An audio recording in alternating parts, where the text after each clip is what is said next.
yang menjadi pertanyaan, nah ketika perawat kita perempuan menjaga pasien gangguan jiwa yang laki-laki, apakah pernah terjadi misalnya pelecehan, kekerasan pada perawat kita yang bekerja di rumah sakit jiwa, Bu Ros? Kita ketahui kita kalau di rumah sakit umum kan kita keseharian kita menghadapi pasien yang mentalnya sehat, jiwanya sehat, tidak ada gangguan mental.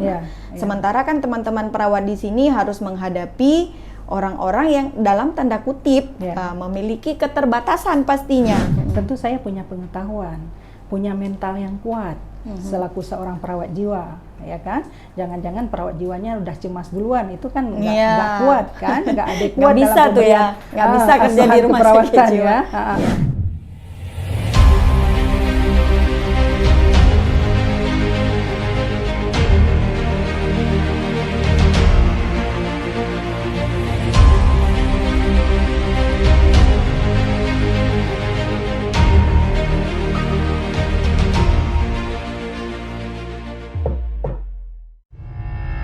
Jiwamu sehat.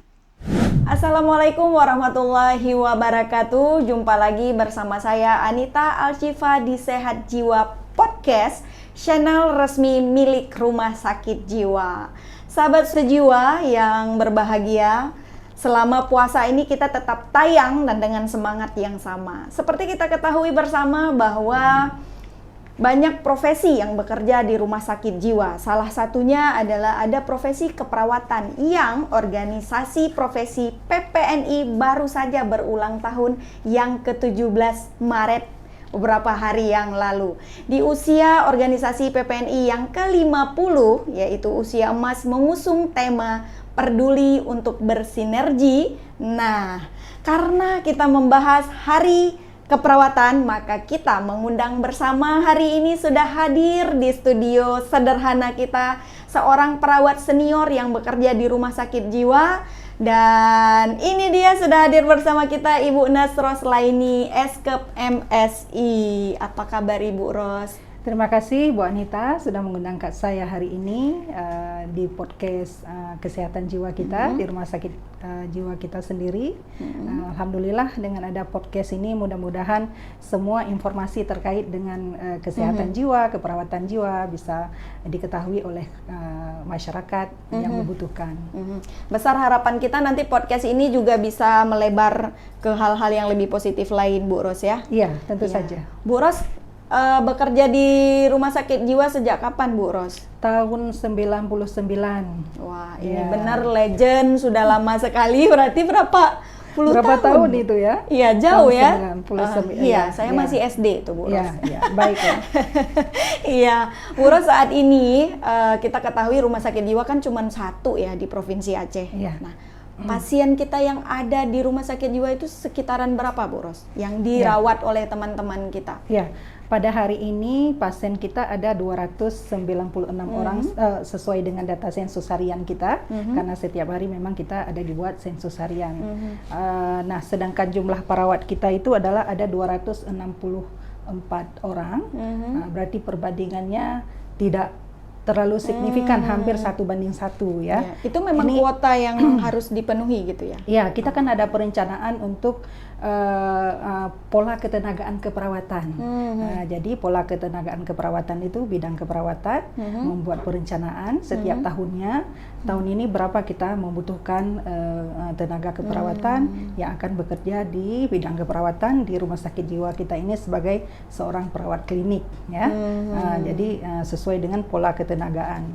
Alhamdulillah dengan kebijakan pemerintah Aceh baru-baru ini dengan mengangkat pengangkatan beberapa PNS, penambahan tenaga P3K, hampir memenuhi kuota untuk kita di rumah sakit jiwa. Mudah-mudahan nanti pada tahun 2024 ini ada penambahan lagi, sehingga bisa kita memberikan pelayanan yang lebih profesional dan lebih prima kepada pasien kita. Iya. Berarti ini kuotanya hampir terpenuhi. Artinya hanya tinggal beberapa persen lagi rampung selesai pasien. Jumlah perawat dengan jumlah pasien akan sama jumlahnya dan sesuai kuota, Bu Ros ya. Nah, Bu Ros, teman-teman kita di luar sana, sobat sejiwa semua, sepertinya bertanya-tanya nih dalam hati, kalau perawat di rumah sakit umum kan jelas ya tupoksinya, mereka pernah dirawat di sana, melihat pekerjaan perawat yang secara klinis, mengganti, memasang infus, menyuntik, dan heating luka segala macam. Nah Bu Ros, bisa diceritakan nggak perawat yang bekerja di rumah sakit jiwa ini ngapain sih Bu Ros sebenarnya? Ya, sebenarnya kita di rumah sakit jiwa ini ada yang namanya komite keperawatan. Komite keperawatan itu adalah wadah non struktural yang ada di rumah sakit kita itu, yang berfungsi untuk mempertahankan maupun untuk meningkatkan profesionalisme seorang perawat. Jadi kalau kita bekerja di area klinis seperti di rumah sakit, jadi tidak boleh sembarangan orang juga. Ya, ada nanti yang namanya rekrutmen, uji kompetensi, kredensial. Kemudian di komite keperawatan itu ada 3 subkomite dia. Yang pertama adalah subkomite kredensial, kemudian subkomite mutu profesi, dan subkomite etik dan disiplin profesi. Nah, mereka semua bekerja sama sesuai dengan uraian tugasnya masing-masing dalam upaya untuk meningkatkan profesional tenaga keperawatan kita. Jadi tetap secara berkala teman-teman dari mutu komite keperawatan membuat kebutuhan pelatihan untuk perawat. Kira-kira kebutuhan pelatihan untuk perawat tahun ini apa saja? Nah, kita Bu Anita lebih jauh kita bisa kita kaji bahwa ruangan kita ini kan ada dibagi menjadi ruang maintenance, ya, ada ruang GMO, ya, gangguan mental organik, dan ada gangguan intensif akut, ya.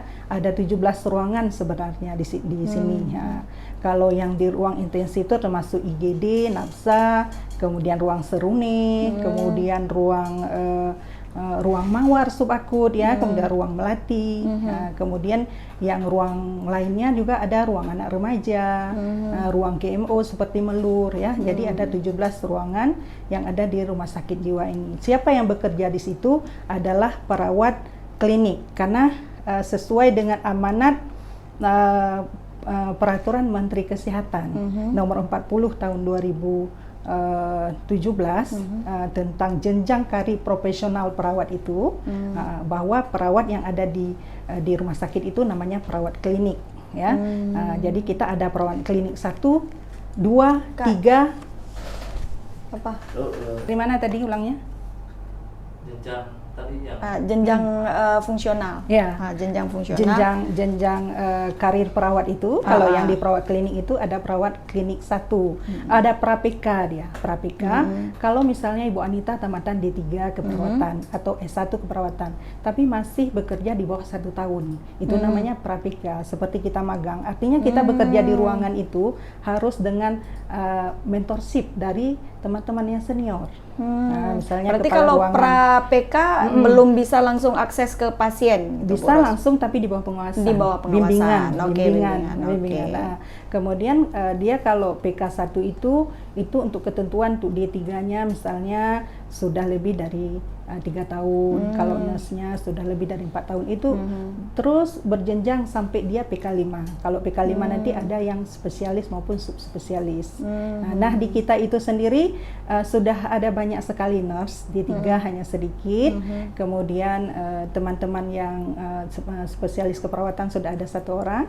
Kemudian kita juga ada mitra bestari, ada 2 orang perawat spesialis keperawatan.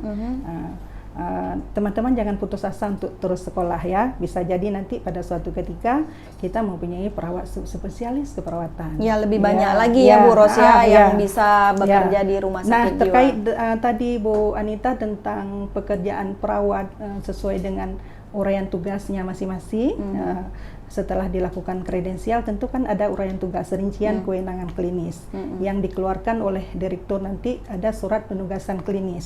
Di situ nanti apa-apa yang harus dilakukan oleh PK1 di area klinisnya. Misalnya dia sebagai perawat intensif, perawat di ruang maintenance, perawat di ruang anak dan remaja, perawat di ruang geriatri, perawat di ruang GMO, misalnya seperti itu, ya. Nah, yang lebih banyak memang hampir sama peran perawat di seluruh dunia, ya, hampir sama, akan tetapi yang paling spesifik tugas dan fungsi perawat di rumah sakit jiwa, perannya itu adalah lebih kepada komunikasi terapeutik di depannya. Karena kan Bu Ros kita ketahui kita kalau di rumah sakit umum kan kita keseharian kita menghadapi pasien yang mentalnya sehat, jiwanya sehat, tidak ada gangguan mental. Sementara kan teman-teman perawat di sini harus menghadapi orang-orang yang dalam tanda kutip memiliki keterbatasan pastinya. Kalau sudah gangguan mental dia keterbatasan berpikir, perilakunya juga kadang-kadang berubah dari yang normal menjadi abnormal. Sejauh ini Bu Ros kan dari 99 sudah bekerja di sini. Itu teman-teman di belakang pernah terkendala nggak Bu Ros dengan menghadapi pasien yang beragam macam itu? Nah, itulah yang tadi kita bilang tentang uji kompetensi dan kredensial tadi. Sudah layakkah dia bekerja sesuai dengan uraian tugasnya, sesuai dengan kompetensi yang dia miliki. Kalau misalnya dia bekerja di ruang intensif, apakah dia sudah mengikuti pelatihan perawatan akut psikiatri? Tentu sudah, karena syarat dari kredensial itu salah satunya juga itu, syarat dari uji kompetensi juga itu. Kok nggak ditempatkan, apalagi penempatannya itu udah PK3 baru di ruang intensif gitu. Jadi kemampuannya tetap kemampuan komunikasi yang paling banyak, walaupun kemampuan lain, peran lain yang paling diharapkan misalnya sebagai praktisioner, untuk perawatnya sebagai advokat, kita selaku seorang perawat untuk pasien, kemudian kita sebagai manajer yang akan memanage case manager kasus-kasus pasien, itu tetap harus dijalankan sebagai seorang perawat. Jadi ada multifungsi perawat kita di sini. Pernah nggak Bu Ros perawat kita itu yang bekerja di ruangan, tentunya kan ada perawat perempuan, ada perawat laki-laki. Nah, yang menjadi pertanyaan, ketika perawat kita perempuan menjaga pasien gangguan jiwa yang laki-laki, apakah pernah terjadi misalnya pelecehan, kekerasan pada perawat kita yang bekerja di rumah sakit jiwa, Bu Ros? Makanya kalau kita bekerja di ruangan itu memang ada konsep kita ada aman diri, ada pengetahuan. Apa sih modal saya bekerja di ruang akut misalnya di rumah sakit jiwa? Tentu saya punya pengetahuan, punya mental yang kuat selaku seorang perawat jiwa, ya kan? Jangan-jangan perawat jiwanya udah cemas duluan, itu kan nggak kuat kan? Nggak adekuat dalam pemberian, nggak bisa kerja di rumah sakit jiwa. Kemudian setelah itu juga punya teman dalam berdiskusi, mengambil keputusan yang kritis. Kan ada pengetahuannya tuh. Misalnya kita berdinas ada 2 orang atau 3 orang, ada bantuan Satpol PP. Kalau pasien terjadi gaduh gelisah, langkah apa pertama yang harus kita lakukan? Kapan kita harus konsul dengan DPJP? Kapan kita menggunakan restrain medis yang disarankan oleh dokter? Kapan kita menggunakan pengekangan atau restrain fisik kepada pasien? Kemudian dalam pekerjaan tersebut juga apakah kita ada melakukan penguasaan istimewa untuk pasien kita, yang namanya akut psikiatri, misalnya kita melakukan pengekangan terhadap pasien, tentu 15 menit sekali kita harus pantau pasien kita, harus kita penuhi kebutuhan ADL-nya dan sebagainya. Berarti memang perawat jiwa ini tantangannya lebih besar, Bu Ros daripada perawat fisik yang kesehariannya pekerjaan yang mereka lakukan itu kayak udah rutinitas itu terus. Tapi kalau perawat jiwa ini kan tidak sama, yang dihadapi setiap hari itu berbeda-beda ya Bu Ros Nah, dari bermacam pasien yang ada yang datang dari daerah, terbanyaknya pasien kita itu dengan diagnosa apa Bu Ros yang dirawat saat ini? Kalau diagnosa medis itu kan dokter yang menentukan DPJP yang menentukan apa sih diagnosa medis dari pasien. Tapi kalau diagnosa keperawatan, ada beberapa diagnosa keperawatan yang ada di rumah sakit jiwa, misalnya gangguan persepsi halusinasi, gangguan proses pikir waham, kemudian risiko bunuh diri, kemudian defisit perawatan diri, gangguan isolasi sosial, harga diri rendah Tapi yang paling banyak memang hampir 70% itu pasien kita dengan gangguan persepsi halusinasi dengar. Berarti memang tidak salah ya masyarakat melihatnya. Ini orang kalau sudah gangguan jiwa ngomong sendiri, senyum sendiri, bicara sendiri. Nah, itu memang halusinasi yang paling Iya, banyak kita iya. di Aceh, Bu Iya, Ros ya. iya. Kalau penanganannya sendiri, Bu Ros, di rumah sakit jiwa untuk yang misalnya pasien halusinasi, nah penanganan secara keperawatan itu gimana, Bu Ros? Ya, ada SAK-nya tentunya ya. Kita perawat juga bekerja sesuai dengan SOP dan SAK yang ada di rumah sakit tentunya ya, bekerja secara profesional. Kalau untuk mengontrol halusinasi itu kan ada beberapa tahap ya. Bagaimana kita mengenali isi halusinasi pasien, jenis halusinasinya, frekuensi terjadinya halusinasi, kemudian waktunya kapan terjadi halusinasi ya. Dalam komunikasi terapeutik kita tahu ada tahap prainteraksi, tahap interaksi dan tahap terminasi ya. Ya, fase orientasi, fase kerja dan fase terminasi. Nah, Iya, kalau ya. di fisik kan Ya. nyata ya, Bu Ros ya. Ya, Jadi kalau ada pasien datang, Ya, ya. oh kita curiga ini, tinggal Ya. periksa lab. Ya. Jadi keluar Ya. darahnya berapa Ya, gitu, ya, gulanya ya, berapa. ya. Nah, kalau pasien jiwa itu ketika kita curigai, oh ini sepertinya halusinasi, oh sepertinya ini waham. Ya, ya. Nah, untuk screening itu perawat kita gimana, Bu Ros, untuk menentukan tuh anamnesisnya apa ya. untuk sehingga tegak diagnosa halusinasi Ya, yang paling banyak di tentu kita. ada pengkajiannya ya. Proses keperawatan itu, proses asuhan keperawatan itu pasti ada pengkajian keperawatan ya. Di pengkajian keperawatan itu kan kita ada tahu data objektif pasien apa sih, data subjektifnya apa, bagaimana kita menegakkan diagnosa keperawatan setelah kita melakukan analisa data. Nah, setelah tegak diagnosa keperawatan, maka kita akan melakukan strategi pelaksanaan komunikasi sesuai dengan masalah keperawatan yang dialami oleh pasien. Seperti tadi, kita menanyakan jenis halusinasi dan sebagainya, mengajarkan cara menghardik, bercakap-cakap, kemudian melakukan aktivitas yang terjadwal seperti itu ya, kemudian patuh minum obat ya, nah, seperti itu. Iya, berarti memang lebih ke tantangannya lebih besar di perawat jiwa, Bu Ros ya. Tentu ya. Lebih besar ini teman-teman di sana tambah bingung dengan pekerjaan perawat jiwa atau sudah jelas saat ini karena memang berbeda tempat kita bekerja, berbeda tuntutan yang harus kita kerjakan. Iya. Kalau di rumah sakit umum yang kita hadapi ya itu terus ya pasiennya, Iya, tapi di pasien jiwa ini kita harus punya kemampuan berkomunikasi lebih daripada perawat yang di tempat lain mungkin gitu, Bu Ros ya. Iya. Nah, ini Bu Ros kan selama ini perawat itu sudah banyak yang aware bahwa harus update, harus sekolah lagi gitu kan. Bu Ros sampaikan sama sobat sejiwa di perawat kita di seluruh Indonesia. Apa harapan Bu Ros untuk yang baru-baru tamat ini biasanya, Bu Ros? Yang nggak tahu mau kemana, nah harapannya gimana, Bu? Silakan disampaikan. Oh ya, untuk adik-adik kita yang baru selesai pendidikan, tentu pendidikan yang kalian tempuh itu tentu lebih profesional dari yang kami dapat pengetahuan yang beberapa tahun, puluh tahun yang lalu di dunia pendidikan ya. Tentunya jangan berputus asa, terus mengambil peluang untuk meningkatkan kemampuan diri, meningkatkan sumber daya manusia, kompetensi diri, bukan hanya peluangnya, bukan hanya bekerja di Indonesia, bahkan bisa kita peluangnya bisa bersaing untuk bekerja di luar negeri seperti perawat negara lain. Sementara kuota di luar negeri masih banyak, Bu Ros ya. Dibutuhkan ya. Dibutuhkan ya. Ya. Seperti di Arab Saudi, mereka Ya. masih butuh banyak Boleh tenaga. jadi ya. Iya.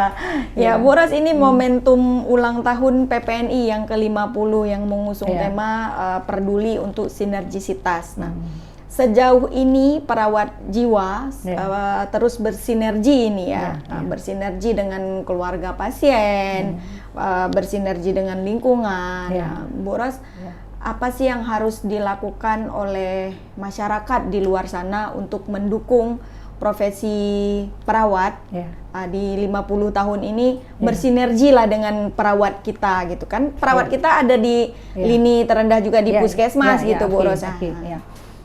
Betul sekali seperti Bu Anita katakan tadi bahwa memang kita menangani masalah keperawatan jiwa maupun kesehatan jiwa ini harus secara komprehensif ya. Nah, teman-teman perawat jiwa yang kami sayangi semuanya di Aceh maupun di seluruh Indonesia, bahwa memang penanganan jiwa itu tidak hanya sebatas kuratif dan rehabilitatif yang banyak dilakukan di rumah sakit seperti kita ini, akan tetapi bersifat preventif dan promotif juga yang dilakukan di puskesmas. Pada tahun 2005 pasca tsunami itu ada beberapa NGO bekerja seperti WHO bekerja sama dengan FKUI itu melatih kami menjadi fasilitator perawat kesehatan jiwa atau community mental health nurse di seluruh Indonesia. Bu Ros memang sudah dari lama jadi perawat CMAN, Bu Ros ya, mantap. Makanya di sana fungsinya sebagai fungsi promotif, bagaimana kita misalnya menstimulasi perkembangan psikososial masyarakat dari setiap tumbuh kembang, baik itu dalam kandungan, kemudian ketika dia bayi, toddler, kemudian preschool, masa sekolah, masa dewasa, bahkan lansia, ya kan, bahkan masa menyusui dia kan.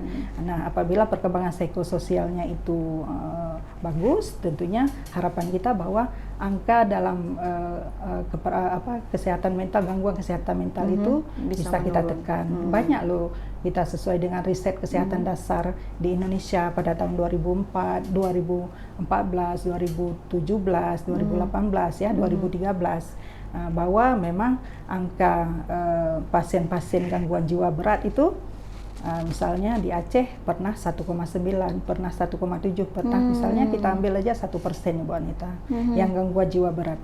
Kalau ada masyarakat Aceh 5 juta orang saja, sudah berapa orang yang mengalami gangguan jiwa berat ya, yang belum lagi yang masalah psikososial seperti depresi, yang tidak terdeteksi, yang tidak terdeteksi.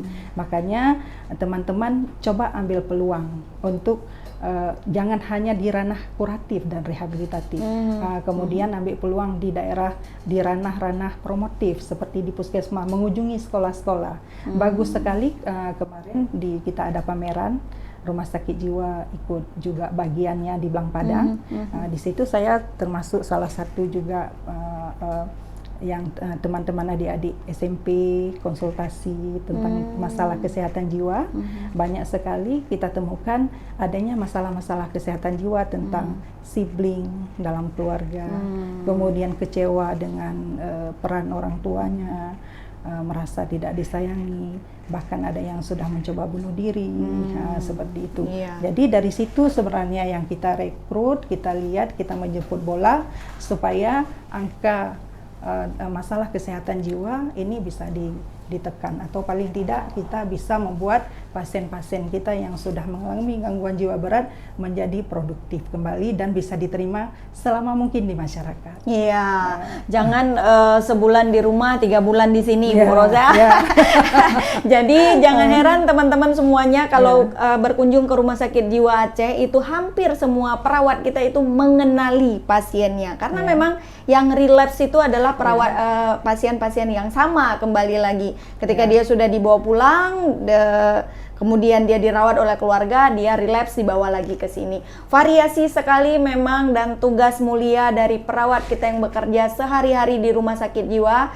Proud of you semuanya, sarangeo untuk perawat jiwa di seluruh Indonesia. Dan Bu Ros memberikan closing statement terakhir kepada teman-teman yang ada di luar sana, khususnya perawat jiwa. Ya, untuk perawat jiwa, seperti saya katakan tadi, tetaplah profesional, terus mengembangkan diri, ambil peluang-peluang untuk mengembangkan diri dengan sekolah yang setinggi-tingginya.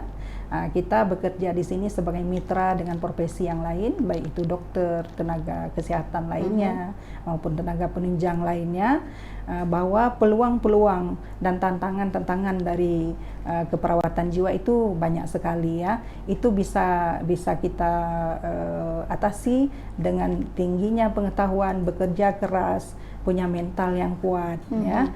Kemudian komunikasi yang efektif dengan pasien, keluarga, kemudian juga dengan masyarakat sekitarnya ya. Jangan hanya berfokus pada kuratif dan rehabilitatif saja kan, tapi fokuslah kalian yang baru-baru ini kepada promotif maupun preventif di masyarakat, supaya teman-teman yang dengan masalah kesehatan jiwa dapat dikurangi. Apabila pun belum bisa dapat dikurangi, bisa menjadi mandiri dan selamanya bisa diterima oleh masyarakat. Kemudian dari tangan-tangan kalianlah mencegah stigma-stigma yang terjadi tentang masalah kesehatan jiwa. Kalau masalah kesehatan jiwa berarti bukan akhir dari segalanya. Sama juga dengan penyakit-penyakit yang lain. Seperti penyakit diabetes misalnya juga harus minum obat seumur hidup. Seperti penyakit-penyakit regeneratif lainnya. Sama juga dengan penyakit yang kita alami, teman-teman kita alami, yang mengalami masalah kesehatan jiwa. Jangan pernah minder, jangan pernah distigma, dukunglah mereka supaya mereka lebih meningkatkan kemampuan untuk mandiri di masyarakat dan keluarga. Oke, Sobat Sejiwa semuanya semakin terbuka pikiran kita pada hari ini, dan stop stigma untuk pasien dengan gangguan mental dimanapun teman-teman berada. Sekali lagi, selamat kepada perawat seluruh Indonesia yang telah merayakan ulang tahun organisasi profesi yang ke-50, dan walaupun telat, lebih baik daripada tidak sama sekali. Kami dari Sehat Jiwa Podcast mengucapkan selamat berbuka puasa untuk teman-teman yang berpuasa. Nantinya tentunya kami memberikan ruang, sisakan waktu untuk mendengarkan. Sekian dari saya. Assalamualaikum warahmatullahi wabarakatuh. Waalaikumsalam warahmatullahi wabarakatuh.